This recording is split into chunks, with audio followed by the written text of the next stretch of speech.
From Rhodesia, staying with Africa, our next reports from Malawi, 14 years independent and 20 years under one leader. More than half of Malawi's 5.5 million people turn out to vote in their country's first general election since independence in 1964. The voters had a choice of candidate, but no say in which party would be returned to power. That was a foregone conclusion. For Malawi is ruled by its only party, the Malawi Congress Party, headed by President Kamuzu Banda. And yet, interestingly enough, 2/3 of members contesting their seats in Parliament were defeated, and they included 2 cabinet ministers who had been looked on as personal appointees of President Banda.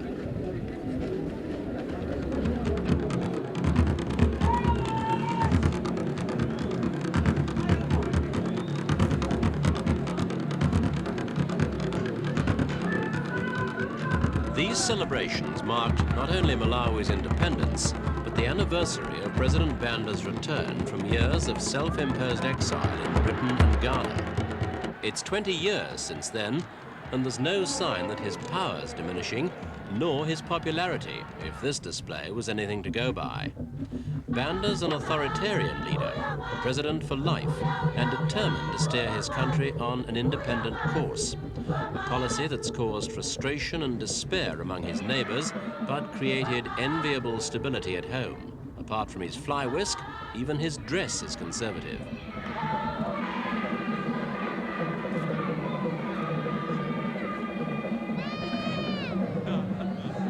All Malawians love the colourful events that abound in their country. Their leader's no exception. President Banda himself isn't averse to singing a patriotic song.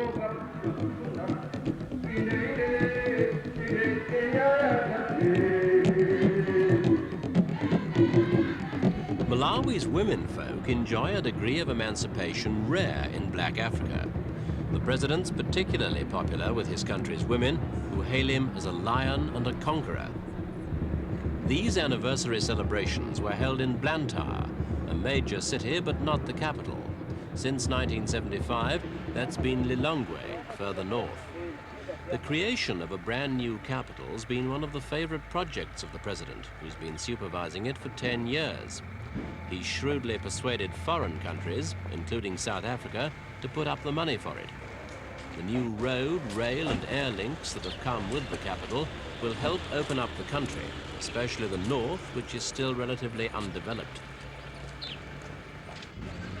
It's not perhaps as impressive as that other new capital, Brasilia, but Malawians are proud to show off Lilongwe when they get the chance. Because President Banda's seen to it for some time that Malawi has been out of the headlines and feature pages. Foreign journalists were banned until recently, when the president relented and called this press conference to put his point of view on various issues. He talked about the elections, his relations with other black African nations, and with South Africa. But paramount in the president's future plans were domestic problems and the most basic needs of his people. I must see to the economic and social condition of the people of Malawi first. I've said to the people here that I want my people to be happy. When I say my people, I mean the people of Malawi. For my people to be happy, they have to have 3 things. First and foremost, food. Second, clothing. Third, a decent roof over their heads. In other words, housing. In essentials, Malawi is now better off than ever before. In foodstuffs, for instance, it can now claim to be self-sufficient, and markets are plentiful in fruit, vegetables and fish. Most of it's produced by smallholders in what is still, after all, a basically agricultural country.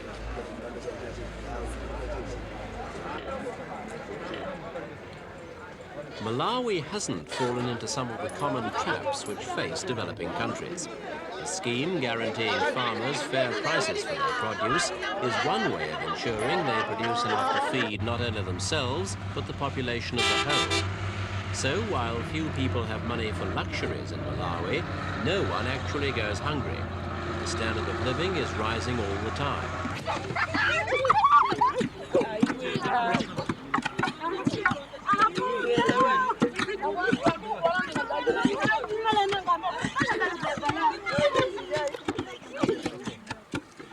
In the villages, maize is pounded in the traditional way. It's a scene that hasn't changed in centuries, but it doesn't sum up the story of the country's agriculture. For nowadays, a tractor's just as common a sight, harrowing the fields of the larger farms. Old and new are working side by side, trying to shrug off Malawi's tag as one of the world's poorest countries. Agricultural labor has been extolled as a virtue by the president. His favorite rallying cry has been unity, loyalty, obedience, discipline, and hard work in the fields. For a basically fun-loving people, it's a strict guideline to follow, one that will have to be observed. For Malawi's main resources are its land and its people.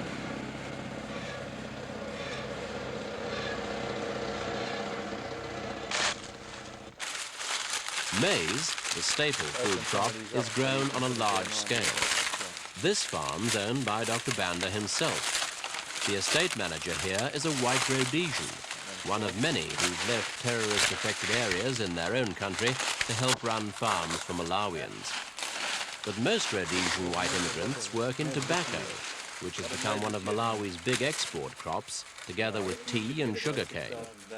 There's a drive on by the government to encourage even small farmers to turn over to profitable cash crops like these. Big estates are finding it hard to attract workers on the low wages they offer. The minimum daily pay isn't enough to buy a loaf of bread, though most Malawian families don't rely wholly on wages for their living. Most grow food of their own anyway.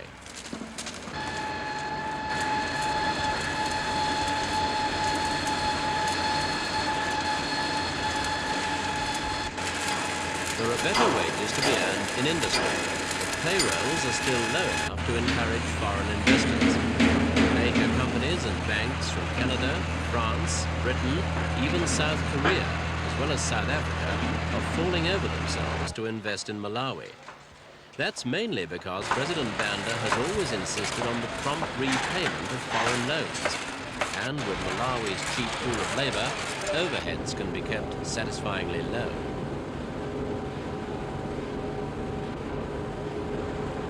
This textile mill outside Blantyre is typical of the kind of foreign development that's going on now throughout much of the country. It was the object of an $8.5 million expansion plan last year. The money came from the World Bank and the Commonwealth Development Corporation, bodies which are hardly likely to commit such sums to anything but gilt-edged investment.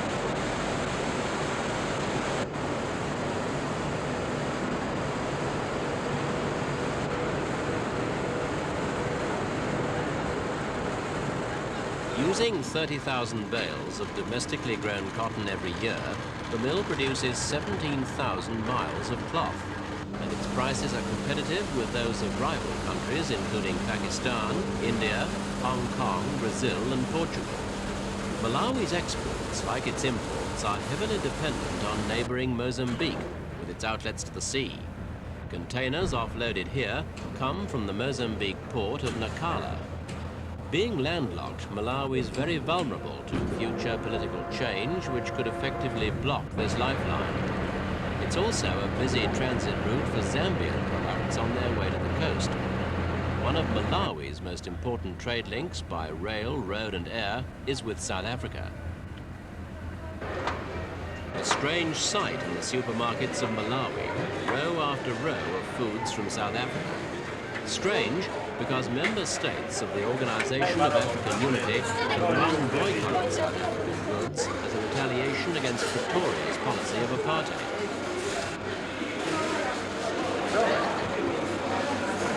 Malawi is the only face of that ban. It's actually strengthened its trade links with South Africa and maintained friendly diplomatic relations, moves which have branded Banda a heretic in black African circles. The seeds were sown in 1971, when the president paid a visit to Pretoria. It was the red carpet treatment for the president, an ironic return for Banda, who'd last visited South Africa 50 years earlier as a penniless labourer to toil in the gold mines. It was an historic visit for diplomatic reasons too. Dr. Banda was then the first black head of state ever to visit South Africa. And now, 7 years later, that's still the case.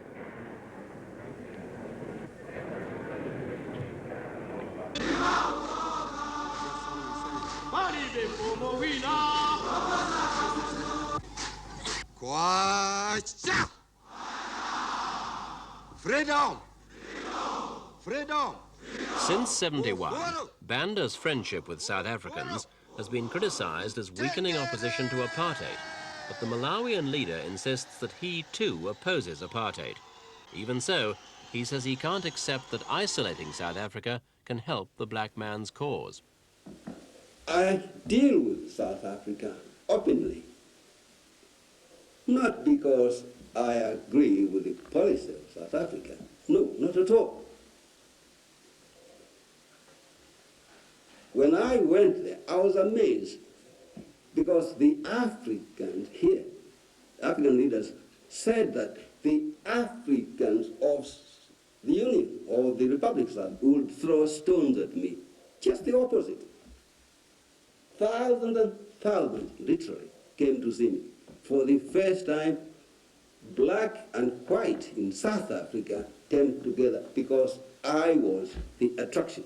The white wanted to see me. The black wanted to see me.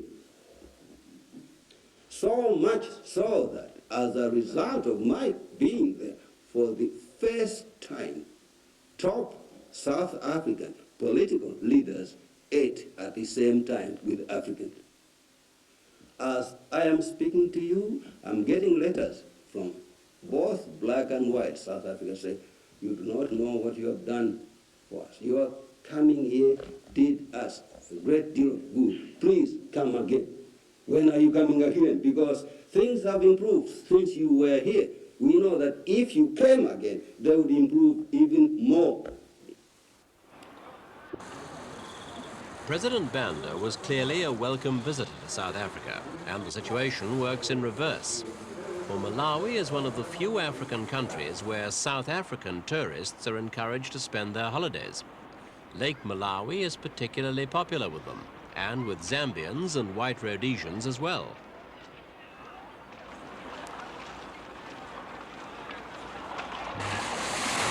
Malawi's actively chasing the tourist trade, building new hotels in spots like this and in the game viewing areas of Kusungu and the Shire River Valley. With many parts of Africa in turmoil, Malawi has one other prime advantage. It's a place where whites can relax on their vacation in safety. And so Malawi goes its own way, a very different kind of African state. One that's friendly with the OAU's enemy, one that resists the communist leanings of its neighbors, one that enjoys a healthy economic reputation. Different too in the way President Banda controls the very smallest details of everyday life. Malawi today is very much the Malawi of its leader. All his quirks and foibles, all his hopes and aspirations are embodied in the way life is lived here. President Banda's form of one-man rule seems to be succeeding now. But he's already well into his 70s. He'll one day leave the arena, and the question must be, will his policies survive him?